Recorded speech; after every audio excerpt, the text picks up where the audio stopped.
வணக்கம் நண்பர்களே. பரபரக்கும் அரசியல் களம், நெருக்கடியான இக்கட்டான சூழலில் எடப்பாடி பழனிசாமி அடுத்து என்ன மூவ் பண்ண போகிறார்? அதிமுகவுடைய பொதுச் செயலாளர் எடப்பாடி பழனிசாமிக்கு இரட்டை இலை சின்னம் கிடப்பதில் ஒரு பெரிய சிக்கல் இருக்குது. இந்த சிக்கலை எப்படி சமாளிக்க போகிறார்? இரட்டை இலை சின்னத்தை எப்படி மீட்கப் போகிறார்? 2026 சட்டமன்ற தேர்தலில் எடப்பாடி பழனிசாமிக்கு இரட்டை இலை சின்னம் கிடைக்குமா கிடைக்காதா அப்படிங்கிற பெரிய சிக்கல் இருக்கின்ற இந்த சூழலில் பல நெருக்கடிகளும் தொடர்ந்து எடப்பாடி பழனிசாமிக்கு வருது. ஆனால் என்ன ஒரு பெரிய ஒரு நம்பிக்கை எடப்பாடி பழனிசாமிக்கு அப்படின்னா, ஒட்டுமொத்த கட்சியினுடைய அதிகாரமும் எங்கிட்ட இருக்கு. அதிமுகவுடைய பொதுச் செயலாளர்ங்கிற பொறுப்பில் இருக்கிற 2 கோடி தொண்டர்களுடைய அவங்களுடைய எண்ணங்களில் அவங்களுடைய பலத்தில் நான் இருக்கின்ற போது எனக்கு என்னங்க பிரச்சனை? கட்சியினுடைய இரட்டை இலை சின்னம் எனக்கு கிடைக்கிறனாலும் பரவாயில்ல, தொண்டர்களுடைய பலத்தை வைத்து 2026 சட்டமன்ற தேர்தலில் நான் சந்திப்பேன் அப்படிங்கிற மாதிரி எடப்பாடி பழனிசாமியினுடைய அடுத்தடுத்த அரசியல் வியூகங்கள் இருக்கிறது. ஓ பன்னீர்செல்வம் அவர்கள் ஆலோசனை கூட்டத்தில் பல தீர்மானங்கள் எடுத்திருக்கிறாங்க. நிரந்தர பொதுச் செயலாளர் யாருமே கிடையாதுங்க. முன்னாள் முதலமைச்சர் புரட்சித் தலைவி அம்மா அவர்கள் மட்டும்தான் அதிமுகவுடைய நிரந்தர பொதுச் செயலாளர் அப்படிங்கிற நிலைப்பாட்டோட இந்த கட்சிக்கு, அதிமுகவுடைய கட்சிக்கு வேறு யாராவது பொதுச் செயலாளராக இருந்தால் அவர்களை தூக்கி எறிய நேரிடும். ஒரே ஒரு பொதுச் செயலாளர், அது நிரந்தர பொதுச் செயலாளர், அது அம்மா மட்டும்தான் இருக்க வேண்டும் அப்படிங்கிற பல்வேறு தீர்மானங்களை ஓ பன்னீர்செல்வம் அவர்கள் அந்த ஆலோசனை கூட்டத்தில் மேற்கொண்டார். இந்த நிலையில் அண்ணாமலை அவர்கள், பாஜகவுடைய மாநில தலைவர் அண்ணாமலை அவர்கள் விரைவில் டெல்லி பயணம் மேற்கொள்ள இருக்கிறார்.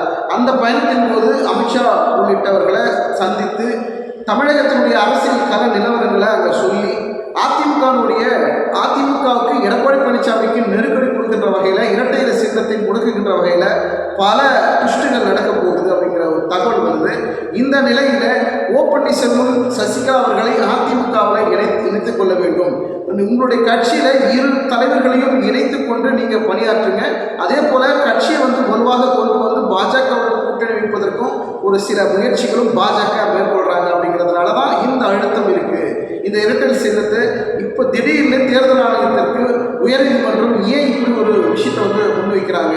எடப்பாடி பழனிசாமியை அச்சுறுத்துற வகையில், அவருக்கு தேர்தல் பயத்தை உண்டாக்குற வகையில் 2026 சட்டமன்ற தேர்தலில் எடப்பாடி பழனிசாமி வெல்வதற்கு வாய்ப்புகள் உருவாக்காத வரைக்கும் அந்த நிலை ஏற்படுத்த வேண்டும் அப்படிங்கிறதுனால தான் இந்த இரட்டை இலை சின்னத்தை பிரச்சனையை இப்போ கொண்டு வராங்க. அதே போல் கொடநாடு கொலை வழக்குகள் விசாரிக்க வேண்டும் அப்படிங்கிற விஷயத்தையும் ஏன் இப்போ திடீர்னு கொண்டு வராங்க அப்படின்னா, எடப்பாடி பழனிசாமி அச்சத்தில் ஏற்படுத்துவதற்கும் ஒரு நெருக்கடி ஏற்படுத்துவதற்கும் அவருக்கு ஒரு பயத்தை ஏற்படுத்துவதற்கு தான் பாஜக முயற்சி பண்ணுது அப்படிங்கிற ஒரு பெரிய கணக்கு போய்கிட்டு இருக்கு. ஒரு பெரிய விமர்சனமும் இருக்குது. இந்த நிலையில் எடப்பாடி பழனிசாமி அதிமுகவுடைய பொதுச் செயலாளராக நீடிப்பாரா, தொடர்வாரா அப்படிங்கிற பெரிய கேள்வியில் இருக்குது. இருந்தாலும் அவருக்கு 10 மாவட்ட செயலாளர்கள் முன்மொழிந்து வழிமொழிந்து அனைத்து பொறுப்பாளர்கள், நிர்வாகிகள், பொதுக்குழு, செயற்குழு எல்லா பொறுப்பாளர்களும் எடப்பாடி பழனிசாமி பக்கம் இருக்கின்ற பொழுது எனக்கு என்ன பிரச்சனை, எனக்கு என்ன கவலைங்கிற அளவில் எடப்பாடி பழனிசாமி ஒரு நம்பிக்கையோடு இருக்கிறார்.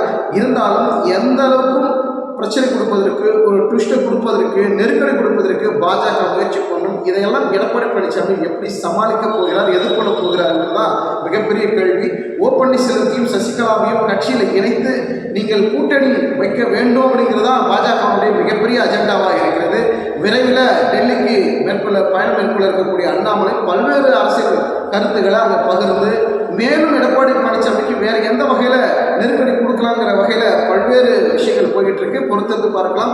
ஓ பன்னீர்செல்வத்தினுடைய அடுத்தடுத்த அரசியல் வியூகங்கள், அதிமுக இருக்கக்கூடிய முக்கிய நிர்வாகிகள், அதிமுகவுடைய முன்னாள் அமைச்சர்களுடைய ஆதரவு ஓ பன்னீர்செல்வத்துக்கு தொடர்கிறது அப்படிங்கிறாங்க. அவர் ஆதரவு மனப்பான்மை ஓ பன்னீர்செல்வத்தை ஏற்க வேண்டும், கட்சியில் இணைக்க வேண்டும், ஒன்றிணைக்க வேண்டும் என்கிற குரல் பல மாதங்களாக எதிரொலித்தாலும் தற்போது அதிக அளவில் ஓ பன்னீர்செல்வத்திற்கு